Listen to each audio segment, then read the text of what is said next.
Hey guys, in this video, I'm going to show you how to download and install Amazon Shopping app on your iPad. So the first step is to tap on this icon to open up App Store on your device. Step 2, tap on this search icon in the bottom right corner. And then type in Amazon Shopping app in the search bar at the top.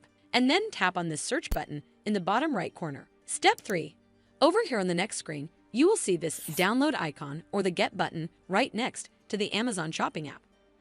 Simply tap on it to install the app onto your device. Once the downloading has completed, you can simply open it up by tapping on this button right over here.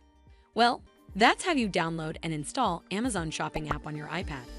I hope you found this video helpful, and if you did, make sure you give it a thumbs up to see more videos like this, and don't forget to hit that subscribe button. We'll see you in the next one.